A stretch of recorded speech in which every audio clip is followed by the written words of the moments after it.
Good morning students, this is Mayuri Kashyap, biology faculty from Optimus Medicus Institute, Boring Road, Patna. Last lecture में हम लोगों ने सारे abiotic factors को deal कर लिया था और एबायोटिक फैक्टर्स से जो रिस्पॉन्स हमारे इन्वायरमेंट में मिलता है जिसके कारण हम लोगों ने रेगुलेटर, कन्फॉर्मर्स, पार्शियल रेगुलेटर्स के बारे में डिस्कस किया। एंड देन हम लोगों ने एडेप्टेशंस रूल्स देखे थे। टेम्परेचर के कारण जो मॉर्फोलॉजी चेंज आते हैं, मॉर्फोलॉजी में जो चेंजेस आ रहे थे उनसे रिलेटेड कुछ रूल्स हम लोगों ने देखे थे, जैसे बर्गमैन्स रूल, एलन रूल्स। क्लियर? तो इन सारे रूल्स को हम लोगों ने लास्ट लेक्चर में डील किया। देन हम लोगों ने लास्ट लेक्चर में एडेप्टेशन के बारे में देखा था, एडेप्टेशन क्या होता है और एडेप्टेशन प्लांट्स के अंदर किस तरह से होता है, उनके कुछ एग्जांपल्स देखे। एनिमल्स के अंदर कैसा होता है, उनके कुछ एग्जांपल्स देखे थे। ठीक है, आज के लेक्चर में हम लोग पढ़ेंगे मिमिक्री। सो हम यहाँ सबसे पहले समझेंगे मिमिक्री क्या होता है। What is mimicry? Mimicry is resemblance of species to the natural object और contain some poisonous chemical for offence और डिफेंस। यहाँ पे बेसिकली जो इम्पॉर्टेंट पॉइंट समझना है वो ये कि ऑफेंस और डिफेंस का मतलब क्या होता है। ऑफेंस कहने का मतलब जो प्रेडेटर है, प्रे स्पीसीज़ को कैच करने के लिए अलग अलग तरह का जो रिजेम्बलेंस कर रहा है उसी को हम क्या बोलते हैं, मिमिक्री। या प्रेडेटर से बचने के लिए जो भी कुछ रिजेम्बलेंस प्रे स्पीसीज़ कर रहा है इसे हम क्या बोल रहे हैं, डिफेंस। इस प्रोसेस को हम बोलते हैं डिफेंस। और ये जो ऑफेंस और डिफेंस का जो तरीका है इसे हम क्या बोल रहे हैं, mimicry. So mimicry is basically, mimicry कहने का मतलब क्या, नकल।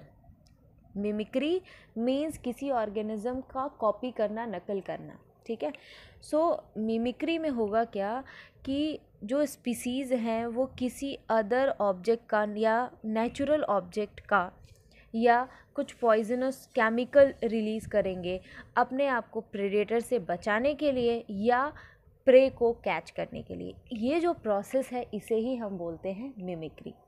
मिमिक्री बहुत सारे टाइप का होता है। हम जो सबसे पहले पढ़ेंगे दैट इज़ प्रोटेक्टिव मिमिक्री।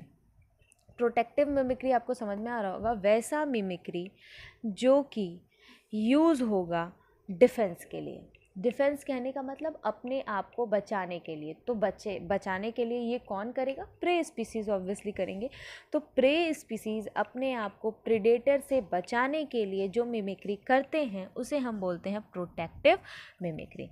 ठीक है ना, used by prey species for defence. यानी प्रे स्पीसीज़ जिसका यूज़ करके, जिस मिमिक्री का यूज़ करके अपने आप को प्रेडेटर से बचाते हैं उन्हें हम बोलते हैं protective mimicry. Clear? Protective mimicry के दो टाइप हैं इंपॉर्टेंट। फर्स्ट को हम बोलते हैं क्रिप्टिक कैमोफ्लैग। ठीक है, क्रिप्टिक कैमोफ्लैग में क्या होगा, जो प्रे स्पीसीज़ है वो नेचुरल ऑब्जेक्ट की तरह हो जाएंगे।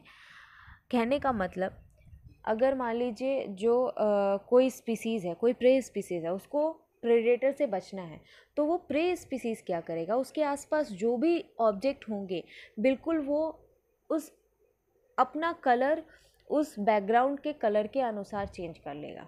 ठीक है, उससे क्या होगा कि प्रेडेटर आएगा तो प्रेडेटर उस स्पीसीज़ को पहचान नहीं पाएगा और प्रे स्पीसीज़ क्या हो जाएगा, बच जाएगा। तो ये जो प्रोसेस है इसी को हम क्या बोलते हैं, क्रिप्टिक कैमोफ्लैग।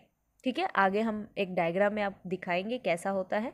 ठीक है, अभी आप इतना समझिए, क्रिप्टिक कैमोफ्लैग कहने का मतलब कि जो प्रे स्पीसीज़ है वो किसी नेचुरल ऑब्जेक्ट की तरह दिखने लगते हैं। नेचुरल ऑब्जेक्ट कहने का मतलब जो भी उनके आसपास ऑब्जेक्ट होगा उसके बैकग्राउंड का कलर और जो स्पीसीज़, प्रे स्पीसीज़ है उसका कलर दोनों क्या हो जाएंगे, सेम हो जाएंगे, जिसके कारण जो प्रेडेटर है वो उसको पहचान नहीं पाएगा। That is called cryptic camouflage. तो ये एक तरह का प्रोटेक्टिव मिमिक्री है। Clear? For example grasshopper, stick insect, dead leaf butterfly etcetera, ये सारे जो हैं क्या करते हैं, इसी तरह का वर्क करते हैं अपने आप को प्रेडेटर से बचाने के लिए। ठीक है, तो पहला जो प्रोटेक्टिव मिमिक्री का केस है दैट इज़ क्रिप्टिक कैमोफ्लैग। दूसरा जो हम इसके अंदर देखते हैं that is warning type. Warning type कहने का मतलब presence of some toxic chemical which prevent predation. कहने का मतलब जो प्रे स्पीसीज़ है वो कुछ ऐसे केमिकल रिलीज़ कर लेते हैं जो कि प्रेडेटर नहीं फीड कर सकता है, उसके लिए बहुत डिस्टेस्टफुल होता है या पॉइजनस होता है, जिसको खाने के बाद क्या हो जाएगा, प्रेडेटर को वो डिस्टेस्टफुल लगेगा या प्रेडेटर मर जाएगा। तो इस कारण से वो क्या करते हैं, उस टॉक्सिक केमिकल को रिलीज़ करते हैं। तो प्रेडेटर जैसे ही उसको टेस्ट करेगा, उसको डिस्टेस्टफुल लगेगा, तो वो क्या करेगा, प्रे स्पीसीज़ को नहीं खाएगा। ठीक है, तो ये जो टेक्निक है इसी को हम बोलते हैं वार्निंग टाइप। अगर आप कलर चेंज कर रहे हो या नेचुरल ऑब्जेक्ट की तरह बिहेव कर रहे हो तो उसे हम बोलेंगे क्रिप्टिक कैमोफ्लेग। अगर आप टॉक्सिक केमिकल रिलीज़ कर रहे हो तो उसे हम क्या बोलेंगे, वार्निंग टाइप प्रोटेक्टिव मिमिक्री। ठीक है, फॉर एग्जांपल ये नीट में बहुत बार ये एग्जांपल का क्वेश्चन आया हुआ है, मोनार्क बटरफ्लाई। ये बटरफ्लाई क्या करते हैं, they feed upon milkweed during their caterpillar stage. Caterpillar stage में किस पे फीड करते हैं, मिल्कवीड पे। सो कंटेन, ताकि वो क्या कंटेन कर सके, some chemical toxic for predator. Predator के लिए केमिकल टॉक्सिक कंटेन कर सके, और वो टॉक्सिक सब्सटेंस क्या है, कैलोट्रोपिस। ठीक है, कैलोट्रोपिस टॉक्सिक सब्सटेंस है। They contain cardiac glycoside. Calotropis में क्या होता है, cardiac glycoside to be protected against grazing animals. तो जो भी ग्रेजिंग एनिमल्स हैं जब ग्रेज करने आएंगे तो क्या होगा, तो वो कैलोट्रोपिस को फीड करेंगे, उससे क्या होगा, तो वो ग्रेजिंग एनिमल्स के लिए टॉक्सिक सब्सटेंस है, उसके बाद दोबारा से वो कभी उस सब्सटेंस को फीड करने नहीं आएंगे। सो फॉर्मेशन ऑफ, इसी तरह से निकोटिन का फॉर्मेशन हो रहा है या कैफीन का फॉर्मेशन कर रहे हैं प्लांट्स, मॉर्फिन का फॉर्मेशन कर रहे हैं, ये सब क्या है, are adaptation of plant against grazing animal. Grazing animals के अगेंस्ट ये सारे प्रेडेशन है, ताकि उनको ये जब फीड करने आए तो निकोटिन, कैफीन, मॉर्फिन, ये सारे जो सब्सटेंस हैं उनके लिए डिस्टेस्टफुल हैं, तो इनको क्या करेंगे, फीड नहीं करेंगे। तो इस तरह का अगर कोई केमिकल रिलीज़ करके प्रेडेटर से बचा जा रहा है तो दैट इज़ वार्निंग टाइप। ठीक है, इसे और अच्छे से हम डिटेल में समझते हैं। फिर से देखिए, प्रोटेक्टिव मिमिक्री, हम लोगों ने मिमिक्री पढ़ा। मिमिक्री मतलब क्या, रिजेम्बलेंस, किसी के तरह बन जाना, या तो डिफेंस के लिए या ऑफेंस के लिए। ठीक है, तो डिफेंस के लिए अगर होगा तो उसे हम क्या बोलेंगे, प्रोटेक्टिव मिमिक्री। ठीक है, सो अब यहाँ हम एक एक करके समझते हैं। Protective mimicry, when the mimicry provide protection to the mimic, यानी जब मिमिक्री प्रोवाइड कर रहा है प्रोटेक्शन, किसको, मिमिक कहने का मतलब प्रे स्पीसीज़ को। ठीक है ना, मिमिक्री करने से क्या मिल रहा है, प्रोटेक्शन मिल रहा है प्रे स्पीसीज़ को, it is called protective mimicry. तो ये जो प्रोसेस है इसी को हम क्या बोलेंगे, प्रोटेक्टिव मिमिक्री बोलेंगे। It involves concealing and warning mimicry. ये दो तरह का होता है, अभी हम लोग पढ़े हैं। कॉन्सीलिंग यानी क्रिप्टिक कैमोफ्लेग, और दूसरा वार्निंग मिमिक्री। ठीक है ना, अब देखिए कॉन्सीलिंग मिमिक्री में क्या होता है, यानी क्रिप्टिक कैमोफ्लेग में क्या होगा, the organism either search a background that matches their colour. जो ऑर्गेनिज्म है या तो बैकग्राउंड वैसा ढूंढेंगे जो उनके कलर को मैच कर रहा होगा, और change their colour to fit the background, और या क्या करेंगे, अपने ही कलर को चेंज कर लेंगे अपने बैकग्राउंड के अनुसार। ठीक है ना, ताकि अगर प्रेडेटर आए तो स्पीसीज़ को उस बैकग्राउंड से ढूंढना क्या हो, मुश्किल हो। सो इस तरह के मिमिक्री को हम क्या बोलते हैं, कॉन्सीलिंग मिमिक्री या cryptic camouflage. Example, walking stick insect, phyllium, leaf fishes etcetera, ऐसे बहुत सारे एग्जाम्पल्स हैं। ठीक है ना, सो कॉन्सीलिंग मिमिक्री में क्या हो रहा है, चलिए इसे हम एक डायग्राम से देखते हैं। यहाँ देखिए, इस डायग्राम में देखिए, इस डायग्राम में आपको क्लियरली दिख रहा होगा ये जो स्पीसीज़ आप देख रहे हैं। ठीक है ना, ये स्पीसीज़ ने अपने बैकग्राउंड के कलर के हिसाब से अपने आप को क्या कर लिया, चेंज कर लिया, या आप बोल सकते हैं इसने क्या किया है, जो इसके बॉडी का कलर है उस हिसाब से अपने बैकग्राउंड को ढूंढ लिया है, और उसमें जा कर के ये क्या हो गए, छुप गए। ऐसा क्यों किए हैं, ताकि कोई जो प्रेडेटर है इसको पहचान ना सके और ये अपने आप को क्या कर ले, बचा ले। तो ये जो टेक्निक है इसे ही हम बोलते हैं प्रोटेक्टिव मिमिक्री। में भी पहला टाइप क्रिप्टिक कैमोफ्लेग, या बोल सकते हो कॉन्सीलिंग मिमिक्री। समझ आई बात। चलिए एक और हम लोग डायग्राम देखते हैं। यहाँ आप देखिए, ये बटरफ्लाई जो है इसने क्या किया है, इसने जो उसके आसपास का कलर है उसके अकॉर्डिंग अपने कलर को बदल लिया है, या आप बोल सकते हैं कि ये उस जगह पे चला गया है जहाँ पे इसके कलर का बैकग्राउंड है। तो ये भी किस में आ जाएगा, प्रोटेक्टिव मिमिक्री के, कॉन्सीलिंग मिमिक्री के अंदर। समझ में आ रही है बात। सो व्हाट इज़ मिमिक्री, सब आपको क्लियर होगा। मिमिक्री कहने का मतलब होता है रिजेम्बलेंस, किसी भी नेचुरल ऑब्जेक्ट की तरह दिखना, ऑफेंस या डिफेंस के लिए। तो अगर डिफेंस के लिए कर रहे हैं तो इसे हम क्या बोलेंगे, प्रोटेक्टिव मिमिक्री। क्लियर। सो समझ में आ गई बात। तो कॉन्सीलिंग मिमिक्री क्या होता है हम लोगों ने डायग्राम से देख लिया। अब नेक्स्ट हम लोग देखते हैं वार्निंग मिमिक्री। वार्निंग मिमिक्री जो होता है ये हार्मलेस होता है और नॉन पॉइजनस होता है, ठीक है ना। Organism resembles itself to form which are distasteful और पॉइजनस। मतलब ऑर्गेनिज्म अपने आप को इस तरह से बना लेता है कि जब प्रेडेटर आएगा उसके पास तो वो जब उसको फीड करेगा तो उसको उस प्रे में कोई टेस्ट ही नहीं मिलेगा, या वो जो प्रे स्पीसीज़ है वो कैसा हो जाएगा, पॉइजनस लगेगा, ठीक है ना। ऐसा क्यों हो रहा है, अभी थोड़ी देर पहले आपको बताएं कि ऐसा इसलिए हो रहा है क्योंकि वार्निंग मिमिक्री में क्या होता है कि जो प्रे स्पीसीज़ है तो सर्टेन केमिकल सिक्रीट करते हैं, ठीक है ना। जैसे वहाँ पे मैंने एग्जांपल लिया था मोनार्क बटरफ्लाई का, कौन सा केमिकल रिलीज़ करता है, कैलोट्रोपिस। उसी तरह से बहुत सारे ऐसे भी प्लांट है जो निकोटिन, कैफीन ये सब रिलीज़ करते हैं। तो ग्रेजिंग एनिमल्स के लिए वो कैसा होता है, डिस्टेस्टफुल होता है, तो वो उनको फीड नहीं करते हैं। तो it is a type of protective mimicry, ठीक है ना। यहाँ पे भी अगर वार्निंग मिमिक्री का एक और एग्जांपल देखिए तो poisonous coral snake is mimicked by non poisonous scarlet king snake. जो पॉइजनस कोरल स्नेक है वो किसका मिमिक्री कर लेता है, non poisonous scarlet king snake का, ठीक है ना।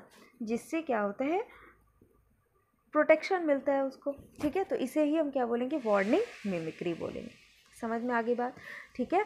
सो हम लोगों ने मिमिक्री देखा। मिमिक्री में पहला जो हमने देखा दैट इज़ कॉन्सीलिंग मिमिक्री एंड दूसरा हमने देखा वार्निंग मिमिक्री, प्रोटेक्टिव मिमिक्री के अंदर।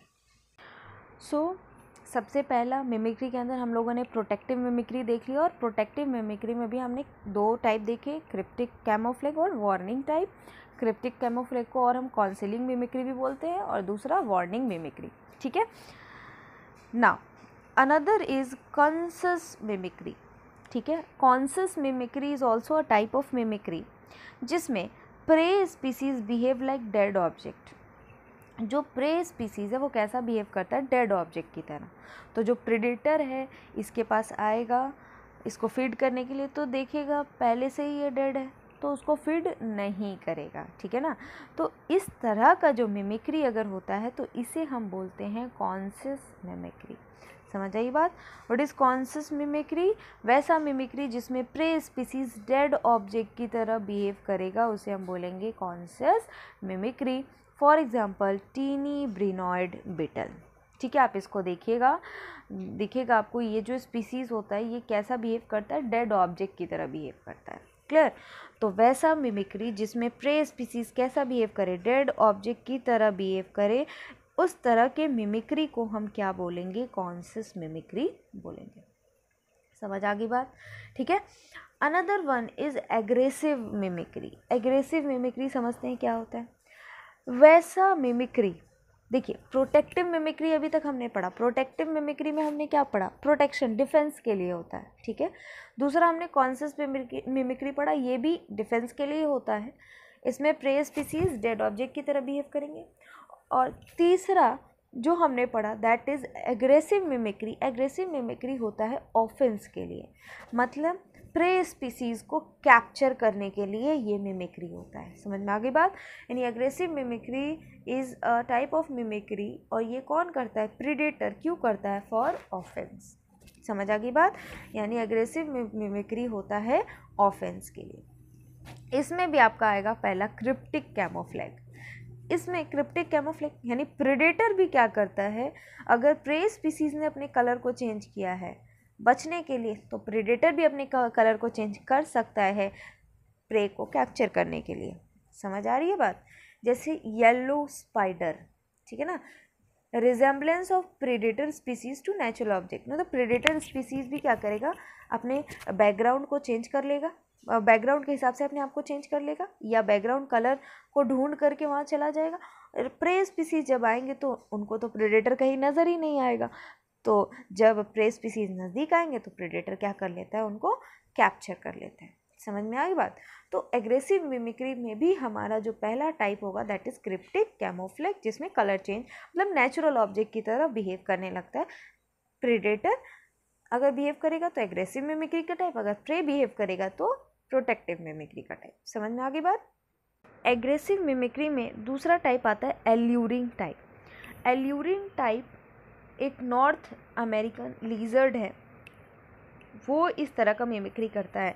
इसमें क्या होता है, जो प्रेडेटर है अपने प्रे स्पीसीज को अट्रैक्ट करता है अपने टूवर्ड, अपने कलर को इस तरह से चेंज करेगा कि प्रे स्पीसीज खुद ब खुद उसके टूवर्ड क्या हो जाएंगे, अट्रैक्ट हो जाएंगे, आकर्षित हो जाएंगे।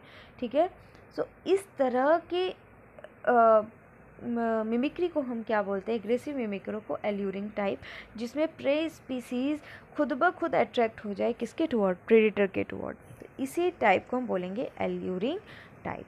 समझ में आ रही है बात। ठीक है, सो अगर हम एग्रेसिव मिमिक्री में देखें तो एग्रेसिव मिमिक्री में आपको दो टाइप दिख रहा है, अगेन क्रिप्टिक कैमोफ्लेज और another one is alluring type. Aggressive mimicry फिर से समझ रहे हैं, वैसा मिमिक्री जो कौन करता हो, प्रेडेटर करते हो ऑफेंस के लिए।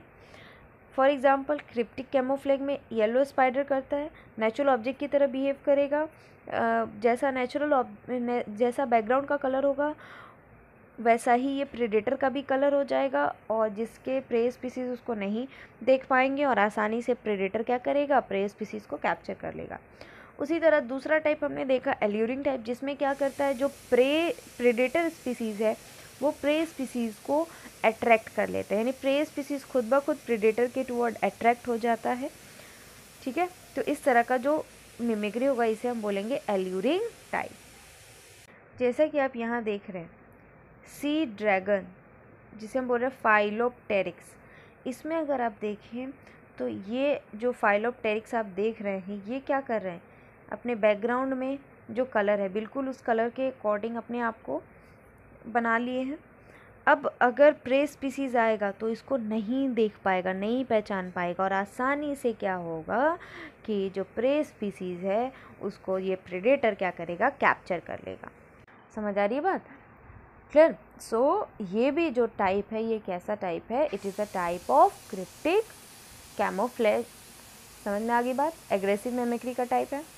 सो मिमिक्री में हम लोगों ने क्या क्या देखा, मिमिक्री हम लोगों ने देखा कितने टाइप का होता है, mimicry is of 3 important type. ठीक है, पहली चीज़ तो मिमिक्री होता क्या है फिर से समझा रहे हैं। मिमिक्री का मतलब है डिफेंस के लिए या ऑफेंस के लिए अपने आप को नेचुरल ऑब्जेक्ट की तरह बिहेव कराना, यही क्या कहलाता है, मिमिक्री कहलाता है। ठीक है, और मिमिक्री क्यों हो रहा है, क्लियर। सो मिमिक्री हम लोगों ने देखा होता कितने टाइप का है, मिमिक्री 3 टाइप का होता है। कौन कौन सा, पहला हमने देखा प्रोटेक्टिव मिमिक्री, दूसरा हमने देखा कॉन्शियस मिमिक्री, एंड तीसरा हमने देखा कौन सा मिमिक्री, थर्ड हमने देखा एग्रेसिव मिमिक्री। ठीक है, सो प्रोटेक्टिव मिमिक्री में हमने क्या समझा, protective mimicry is a type of mimicry जिसमें जो प्रे स्पीसीज है वो या तो नेचुरल ऑब्जेक्ट की तरह बिहेव करेगा लाइक क्रिप्टिक कैमोफ्लेज, और या कुछ केमिकल सिक्रीट करेगा अपने डिफेंस के लिए। यानी प्रोटेक्टिव मिमिक्री में क्या हो रहा है, वैसा मिमिक्री जो सिंपली किसके लिए हो रहा है, डिफेंस के लिए हो रहा है, यानी प्रे स्पीसीज कर रहे हैं प्रेडेटर से बचने के लिए, उसे हम बोलेंगे प्रोटेक्टिव मिमिक्री। 2 टाइप का होता है, पहला याद रखिएगा क्रिप्टिक कैमोफ्लेज और दूसरा वार्निंग टाइप। एनसीईआरटी के अंदर कैमोफ्लेज ही वर्ड दिया है, इसलिए हम लोग कॉन्सीलिंग वर्ड यूज़ नहीं करेंगे, हम लोग यूज़ करेंगे क्रिप्टिक कैमोफ्लेज। लेकिन अगर एग्ज़ाम में आपको कहीं कॉन्सीलिंग दिख जाए तो उसका मतलब क्या होगा, कैमोफ्लेज ही बोला जा रहा है। ठीक है ना। सो प्रोटेक्टिव मिमिक्री में हमने क्या देखा, जो सबसे पहला टाइप था दैट इज़ क्रिप्टिक कैमोफ्लेज, उसमें जो प्रे स्पीसीज़ है वो क्या कर रहे हैं, प्रे स्पीसीज़ अपने आप को बिल्कुल किसकी तरह बिहेव करा रहे हैं, प्रे स्पीसीज़ अपने आप को बिल्कुल जो उनके बैकग्राउंड का कलर है बिल्कुल वैसा ही कलर अपने आप में भी कर ले रहे हैं ताकि जो प्रेडेटर है वो उनको पहचान ना पाए, या वो क्या कर रहे हैं वैसे जगह को ढूंढ ले रहे हैं जो उनका कलर है वैसा ही कलर का बैकग्राउंड ढूंढ ले रहे हैं और वहाँ जाके वो क्या हो जा रहे हैं, छुप जा रहे हैं ताकि जो प्रेडेटर है वो उनको पहचान ना पाए। तो ये पहला टाइप क्रिप्टिक कैमोफ्लेज। दूसरे टाइप में क्या कर रहे हैं, जो प्रे स्पीसीज़ है वो इस तरह से बिहेव, वो क्या कर रहे हैं, केमिकल सब्सटेंस रिलीज़ कर रहे हैं, ठीक है, केमिकल सब्सटेंस रिलीज़ कर रहे हैं जो कि प्रेडेटर स्पीसीज़ के लिए क्या है, डिस्टेस्टफुल है, उसमें कोई टेस्ट ही नहीं लग रहा है या पॉइजनस है, जिसके कारण जो प्रेडेटर स्पीसीज़ है वो प्रे स्पीसीज़ को अब फीड करना बंद कर देंगे, ठीक है। तो these are the type of protective mimicry. जैसा कि हम इस डायग्राम में भी देख रहे हैं, ये भी किसका एग्जाम्पल है, प्रोटेक्टिव मिमिक्री का एग्जाम्पल है। इसमें अगर आप देखें तो ये जो स्पीसीज़ आपको दिख रहा है इसने अपने कलर के अकॉर्डिंग बैकग्राउंड का कलर ढूंढ लिया है, ठीक है, और इससे क्या होगा, यहाँ से उसको ढूंढना प्रेडेटर के लिए थोड़ा मुश्किल हो जाता है। तो इस टाइप का जो मिमिक्री है इसे हम क्या बोल रहे हैं, प्रोटेक्टिव मिमिक्री। समझ आ रही है बात, ठीक है। यहाँ भी अगर हम देखें तो यहाँ भी हमें क्या दिख रहा है, वही सेम चीज़। यहाँ भी क्या हो रहा है, ये जो आप देख रहे हैं स्पीसीज़, इसने अपने कलर को चेंज कर लिया है अपने बैकग्राउंड कलर के अकॉर्डिंग ताकि जो प्रेडेटर है वो इसको कैप्चर ना कर सके। तो ये भी किसका एग्जाम्पल है, it is also a type of mimicry, protective mimicry. समझ में आ गई बात, ठीक है। और यही सेम क्रिप्टिक कैमोफ्लेज आपको देखने को मिल रहा है किसमें, एग्रेसिव मिमिक्री के अंदर भी, जिसमें जो प्रेडेटर स्पीसीज़ है वो क्या कर रहे हैं, अपने आप को बैकग्राउंड के अनुसार चेंज कर लिए हैं ताकि जो प्रे स्पीसीज़ है वो इनको देख ना सके, पहचान ना सके और अपने आप इनके पास आ जाए और ये क्या कर ले, उनको कैप्चर कर ले। समझ आ गई बात, ठीक है। तो these all are the type of mimicry. And lastly हमने एक मिमिक्री देखा, दैट इज़ कॉन्शस मिमिक्री, जिसमें जो प्रे स्पीसीज़ है वो कैसा बिहेव करता है, डेड ऑब्जेक्ट की तरह बिहेव करता है, ठीक है ना। So mimicry is also a type of adaptation. Mimicry भी क्या है, एक तरह का अडप्टेशन है। ये जो अडप्टेशन आप देख रहे हैं, चेंजेस देख रहे हैं किस में, प्रे स्पीसीज़ में, या आप इवन प्रेडेटर में भी दे रहे हैं। प्रे अगर चेंज कर रहा है तो प्रेडेटर भी चेंज कर रहा है। तो ये सारे क्या है, एडप्टेशन है। ये क्यों हो रहा है, इन्वायरमेंट में सर्वाइव करने के लिए, ठीक है ना। जो प्रे स्पीसीज़ है वो डिफेंस के लिए कर रहे हैं, जो प्रेडेटर है वो ऑफेंस के लिए कर रहे हैं। प्रेडेटर अपने फूड के लिए कर रहे हैं और प्रे स्पीसीज़ अपने आप को उस फूड अपने आप को क्या कर रहे हैं, उससे बचा रहे हैं। सर दोनों के दोनों किस लिए कर रहे हैं ये चीज़, सर्वाइवल के लिए, ठीक है ना। सो यहाँ से हमें क्या समझ में आ रहा है कि जो हम लोग जो भी कुछ पढ़ रहे हैं मिमिक्री के अंदर, तो mimicry is also a type of adaptation. समझ में आ गई बात। अडप्टेशन लास्ट लेक्चर में हमने पढ़ा था, क्या होता है adaptation. Adaptation means behavioral and physiological adjustment of organism according to their habitat, ठीक है ना। मतलब अपने हैबिटेट कहने का मतलब जिस इन्वायरमेंट में वो रह रहे हैं उस इन्वायरमेंट में जो वो बिहेवियरल या फिजियोलॉजिकल एडजस्टमेंट कर रहे हैं उसे ही हम क्या बोलते हैं, एडाप्टेशन बोलते हैं, ठीक है ना। और ये क्यों करते हैं, फॉर सर्वाइवल। आपको अच्छे से पता है वही ऑर्गेनिज्म इन्वायरमेंट में सर्वाइव कर सकते हैं जो अपने आप को उस इन्वायरमेंट के लिए सबसे फिट बना सकते हैं, वही क्या करेंगे, उस इन्वायरमेंट में सर्वाइव करेंगे। क्लियर। सो ये सारी जो चीज़ें हो रही हैं ये क्यों हो रही हैं, ये हो रही है फॉर एडाप्टेशन। समझ में आ गई बात, ठीक है। सो मिमिक्री किसके अंदर आ रहा है, एडाप्टेशन के अंदर आ रहा है ना। सो यहाँ पे हमारा एडाप्टेशन ख़त्म होता है, यानी यहाँ पे हमने ऑर्गेनिज्म, पॉपुलेशन और इकोसिस्टम के बारे में डिस्कस कर लिया। अगर आपको याद हो तो हमने फर्स्ट लेक्चर के अंदर ही लेवल ऑफ ऑर्गेनाइजेशन यानी इकोलॉजिकल हायरार्की को देखा था, जिसमें हमारा ऑर्गेनिज्म से पॉपुलेशन, ठीक है ना, पॉपुलेशन से क्या बन रहा था, ecosystem, sorry not ecosystem, population से क्या फॉर्म हो रहा था, कम्युनिटी। कम्युनिटी में भी हम लोगों ने डिस्कस कर लिया। कम्युनिटी से क्या फॉर्म हो रहा था, इकोसिस्टम। और इकोसिस्टम में हमने देखा दो तरह के कंपोनेंट होते हैं, biotic and abiotic component. So organism and population में जिन टॉपिक्स को हमने नहीं पढ़ा था, अब तक हमने उन सारे टॉपिक्स को यहाँ पे क्लियर कर लिया, ठीक है ना। सो अगर आपको ऑर्गेनिज्म एंड पॉपुलेशन अच्छे से पढ़ना है तो ऑर्गेनिज्म एंड पॉपुलेशन के सारे लेक्चर्स को पढ़ना है और उसके बाद इकोसिस्टम के भी सारे लेक्चर को पढ़ना है। इसीलिए हम लोगों ने ऑर्गेनिज्म एंड पॉपुलेशन के कुछ टॉपिक्स को इकोसिस्टम के अंदर डिस्कस किया, बिकॉज़ यहाँ पे समझना हमारे लिए ज़्यादा आसान होता है, बिकॉज़ इकोसिस्टम ही क्या है, बायोटिक और एबायोटिक कंपोनेंट को कंटेन करता है। तो जितने भी बायोटिक फैक्टर्स थे हमने यहीं पढ़े, जितने भी एबायोटिक फैक्टर्स थे हमने यहीं पढ़े। और एडाप्टेशंस जो कि बायोटिक फैक्टर अपने एबायोटिक इन्वायरमेंट के अकॉर्डिंग ही कर रहे हैं, तो इसीलिए बायोटिक और एबायोटिक ख़त्म होने के बाद ही हम एडाप्टेशन को पढ़ सकते थे, इस कारण हम लोग यहाँ एडाप्टेशन इसको पढ़े, ठीक है ना। सो यहाँ पे आपका ऑर्गेनिज्म एंड पॉपुलेशन का सारा टॉपिक एनसीईआरटी के अकॉर्डिंग जो भी है वो ख़त्म होता है। एंड इकोसिस्टम के अंदर कुछ और टॉपिक हैं जो हमें देखना है, जैसे मैंने आपको बताया था कि ऑर्गेनिज्म से पॉपुलेशन फॉर्म हो रहा है, पॉपुलेशन से कम्युनिटी, कम्युनिटी से इकोसिस्टम, और इकोसिस्टम से क्या फॉर्म होता है, बायोम। अगर ये आपको याद हो तो मैंने ये चीज़ डिस्कस किया हुआ है कि इकोसिस्टम से क्या फॉर्म होता है, बायोम, और बायोम से फाइनली क्या फॉर्म होता है, बायोस्फीयर, ठीक है ना। सो बायोम क्या है, network of different ecosystem in a particular region, यानी एक खास रीजन के अंदर जो अलग अलग इकोसिस्टम है। जैसे मान लीजिए पॉन्ड इकोसिस्टम की बात कर ले, ग्रासलैंड इकोसिस्टम की बात करें, टेरेस्ट्रियल इकोसिस्टम या डेट्राइटस इकोसिस्टम, इन सारे इकोसिस्टम को अगर एक ही रीजन के अंदर हम कनेक्ट कर देते हैं, ठीक है ना, तो इसे ही हम क्या बोलते हैं, बायोम बोलते हैं। Clear, what is biome, network of different ecosystem in a particular region, एक पर्टिकुलर रीजन में अलग अलग इकोसिस्टम का जो नेटवर्क है उसे ही हम क्या बोलेंगे, बायोम बोलेंगे, ठीक है। 4 major biome of India, India का जो 4 मेजर बायोम है जो आपके एनसीईआरटी में भी दिया हुआ है, हम लोग अभी देखेंगे उस डायग्राम को जो एनसीईआरटी में दिया गया है। कौन कौन से हैं, tropical rain forest, tropical deciduous forest, desert and sea coast, ठीक है। यानी अगर आपसे पूछा जाए इंडिया के 4 मेजर बायोम कौन कौन से हैं जहाँ आपको अलग अलग तरह का इकोसिस्टम देखने को मिलता है, तो कौन कौन सा है, tropical rain forest, tropical deciduous forest, desert and sea coast. समझ आ गई बात, ठीक है। अनदर पॉइंट इज कि the key factor responsible for variation among different biome are light, temperature, soil, water.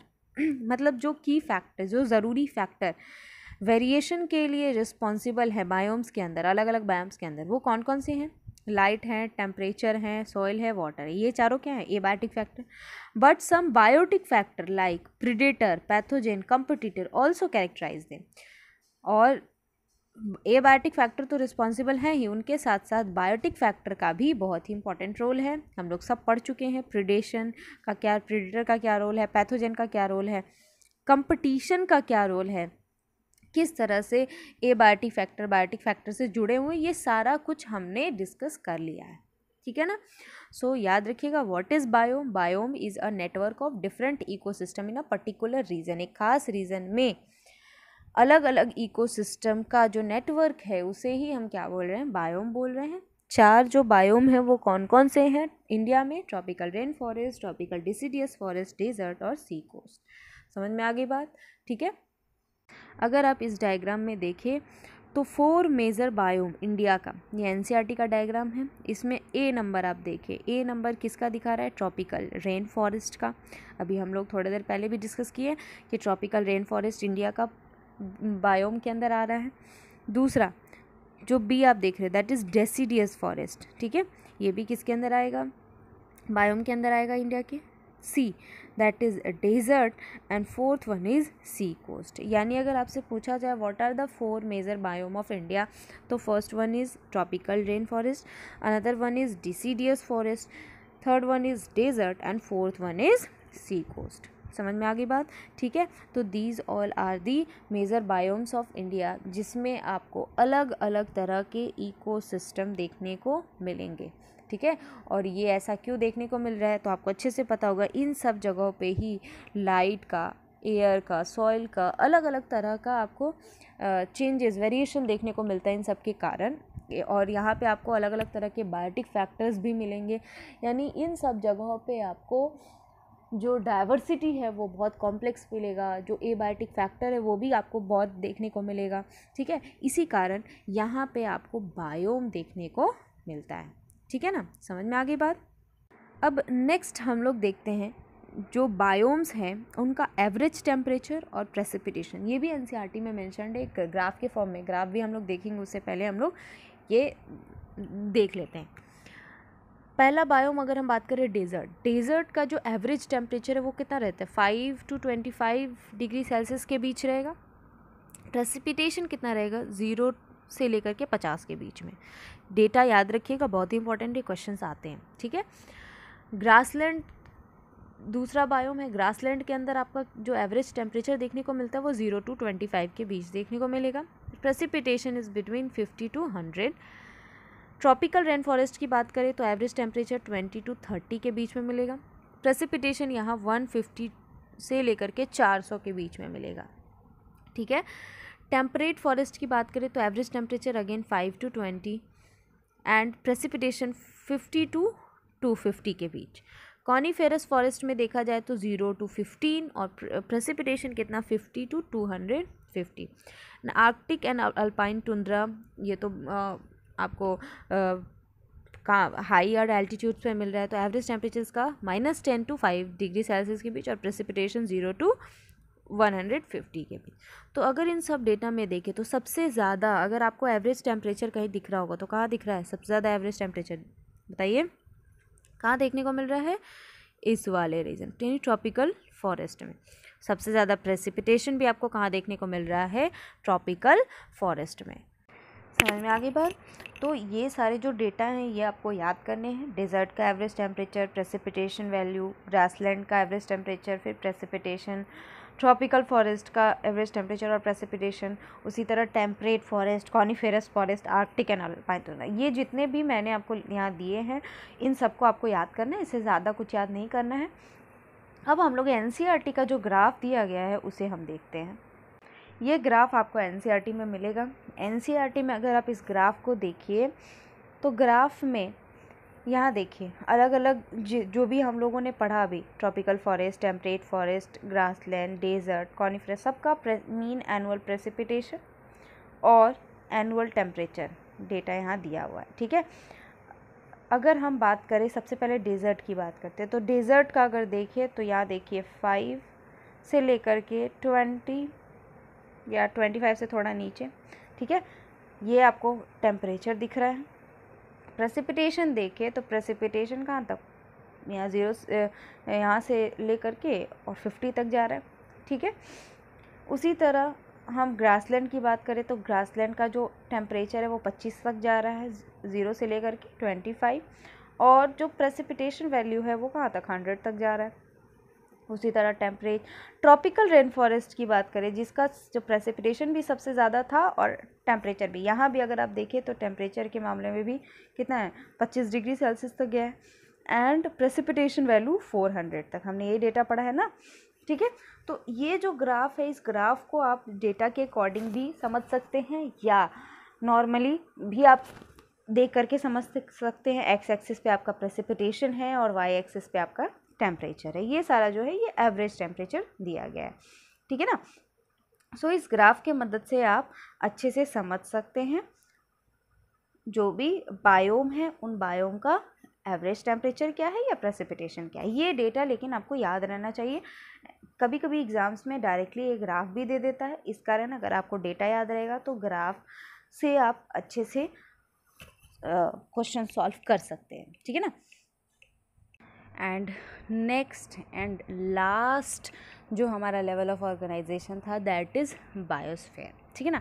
NCERT के अकॉर्डिंग बायोस्फीयर मेंशन्ड नहीं है, बट बायोस्फीयर से रिलेटेड कुछ टर्म्स जो है वो एनसीईआरटी में मेंशन्ड है, इसलिए हम लोग बायोस्फीयर के बारे में भी थोड़ा सा देख लेते, ज़्यादा नहीं थोड़ा सा समझेंगे। बायोस्फीयर जो है अगर हम आप लोग को याद हो तो लेवल ऑफ ऑर्गेनाइजेशन में बायोस्फीयर हमारा सबसे लास्ट लेवल ऑफ ऑर्गेनाइजेशन था, ठीक है। फर्स्ट लेक्चर में ये मैंने मेंशन किया है, जो लोग भी फर्स्ट लेक्चर नहीं देखे हैं उनको देख लीजिए, ठीक है। सो बायोस्फीयर जो है वो हमारा लास्ट लेवल ऑफ ऑर्गेनाइजेशन है। और बायोस्फीयर किससे बना है? सारे के सारे बायोम को अगर हम एक साथ कंबाइन कर दें, अर्थ पे जितने भी बायोम प्रेजेंट हैं सबको एक साथ हम क्या बोलते हैं? बायोस्फीयर बोलते हैं। ठीक है, बायोस्फीयर आप लोग पहले भी पढ़े होगी, ज्योग्राफी वगैरह में हम लोग पढ़ते हैं। बायोस्फीयर के अंदर क्या क्या आ जाता है? Hydrosphere, lithosphere and atmosphere. Biosphere कहने का मतलब लिविंग स्फीयर्स, जिस पे लाइफ प्रेजेंट है, वैसा स्फीयर अर्थ का जिस पे लाइफ प्रेजेंट है, या life present in the sense जिस पे सब्सटेंसेस प्रेजेंट है, लिविंग सब्सटेंसेस प्रेजेंट है, उसे हम क्या बोल रहे हैं? Biosphere. For example hydrosphere, lithosphere and atmosphere. ठीक है, हाइड्रोस्फीयर मतलब स्फीयर ऑफ वाटर, वाटर का जो स्फीयर है जैसे ओशन, रिवर, लेक, पॉन्ड, इसे हम क्या बोलेंगे? हाइड्रोस्फीयर। लिथोस्फीयर यानी जो नॉर्मल लैंड का जो स्फीयर है, टेरेस्ट्रियल सिस्टम जिसे हम बोलते हैं, उसे हम क्या बोलेंगे? लिथोस्फीयर। यानी रॉक का स्फीयर, सेडिमेंट्स का स्फीयर, इसे हम क्या बोल रहे हैं? Lithosphere. Another one is atmosphere. Atmos मतलब एयर, एयर का जो स्फीयर है इसे हम क्या बोल रहे हैं? एटमॉस्फेयर। ठीक है, एक चीज़ याद रखिएगा, एटमॉस्फेयर डिवाइडेड होता है 4 अलग स्फीयर्स में। यहाँ मैंने मेंशन किया है कि atmosphere divided into 4 sphere. First one is called troposphere. Atmosphere में जो 8 से लेकर के 16 किलोमीटर के रेंज में होगा उसे हम क्या बोलेंगे? ट्रोपोस्फेयर। ठीक है, क्या बोलेंगे? ट्रोपोस्फेयर। इसमें आप क्या कंटेन करेगा? It contain 90% of atmospheric gases. मतलब 90% जो एटमॉस्फेयर में गैसेस प्रेजेंट है वो आपको कौन से स्फेयर में मिलेगा? ट्रोपोस्फेयर में मिलेगा। ठीक है, पॉल्यूटेंट्स जो भी है, यानी पॉल्यूशन कॉजिंग एजेंट को हम क्या बोलते हैं? Pollutant. Pollen grain, dust particle, ये सारे के सारे आपको कहाँ मिल रहे हैं? ट्रोपोस्फेयर्स में मिल रहे हैं। एटमॉस्फेयर के कौन से स्फेयर में मिलेंगे? ट्रोपोस्फेयर्स में मिलेंगे। ठीक है, इसके बाद नेक्स्ट जो स्फीयर इसके बाद हम लोग देख रहे हैं दैट इज स्ट्रेटोस्फीयर। स्ट्रेटोस्फीयर कहने का मतलब वैसा स्फीयर जो कि बेस्ट होता है एयर ट्रैवलिंग के लिए। मतलब स्फीयर जिस पे एयरप्लेन, एरोप्लेन्स क्या कर रहे हैं? ट्रैवल कर रहे हैं, उसे हम क्या बोल रहे हैं? स्ट्रेटोस्फीयर, जो कि 16 to 50 किलोमीटर के रेंज में होता है। ठीक है, यानी अगर आपसे पूछा जाए एटमॉस्फेयर में कौन सा लेयर है जो सबसे बेस्ट है एयर ट्रैवलिंग के लिए, तो क्या बोलोगे? स्ट्रेटोस्फेयर। ठीक है, best for air travelling and contain ozone layer. और इसमें क्या मिलता है आपको? ओजोन लेयर भी मिलता है। ठीक है ना। तीसरा हो जाएगा मीजोस्फेयर, इसमें आपका 50 to 80 किलो, बहुत ऊपर चला जाएगा। And fourth one is thermosphere, that is 80 to 150 kilometres. ठीक है, समझ में आ गई बात? तो these all are the spheres of atmosphere. तो बायोस्फेयर की बात करें तो सारे के सारे बायोम को अगर आप कंबाइन कर दें तो उसे हम बोलेंगे बायोस्फेयर, जिसमें हाइड्रोस्फेयर, लिथोस्फेयर और एटमॉस्फेयर आ जाता है। और एटमॉस्फेयर को डिवाइड किया गया फर्दर 4 लेयर्स के अंदर। कौन कौन सा? Troposphere, stratosphere and thermosphere. समझ में आ गई बात? ठीक है, सो यहाँ पे हमारा जो इकोसिस्टम चैप्टर है वो ख़त्म होता है। यानी यहाँ पे हमने ऑर्गेनिज्म एंड पॉपुलेशन के सारे टॉपिक्स को डिस्कस कर लिया एंड इकोसिस्टम के सारे टॉपिक्स को डिस्कस कर लिया। यहाँ तक में आपका कोई भी ऐसा टॉपिक नहीं होगा जो ऑर्गेनिज्म एंड पॉपुलेशन का या इकोसिस्टम का छूट गया हो। ठीक है, अगर कोई ऐसा टॉपिक लगे कि बाय मिस्टेक या किसी भी कारण छूट गया है तो आप प्लीज़ कमेंट सेक्शन में इसको बोले कि हाँ ये वाला टॉपिक छूट गया, आप इसे करवा दीजिए, तो मोस्ट प्रोबेबली नेक्स्ट लेक्चर में हम लोग इसे डाल देंगे। ठीक है, सो हमारा यहाँ पे सारे का सारा टॉपिक ख़त्म हो गया है। एनसीईआरटी का जो कंटेंट है हम लोगों ने सारे एनसीईआरटी के कंटेंट को ही फॉलो किया है। याद रखिएगा इस चीज़ को, बार बार मैंने क्लासेस में भी ये बात बोली है कि NCERT is a summarised book, हमें उसको एक्सप्लेन करके पढ़ना है। एनसीईआरटी में जितने भी कंटेंट दिए हैं सारे कंटेंट को हमें एक्सप्लेन करना है। ठीक है, और एनसीईआरटी के कंटेंट को ही हमें फॉलो करना है, क्योंकि नीट हो, एम्स हो, कोई भी एग्ज़ाम हो, उसमें सारे के सारे एग्ज़ाम्स में आपके एनसीईआरटी ही मेन बुक है, बेस बुक है, उसी से क्वेश्चंस आते हैं और उसी को हमें फॉलो करना है।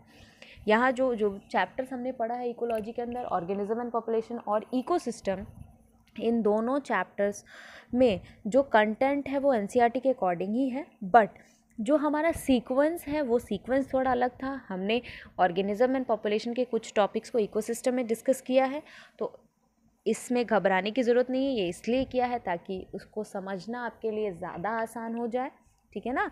सो आप पूरे लेक्चर्स को देखिए, अच्छे से देखिए और पूरा लेक्चर्स देखिए ताकि आपको अच्छे से समझ में आए। आप पहले के लेक्चर्स को देखिएगा तो ही आपको आगे का लेक्चर समझ में आएगा, ठीक है।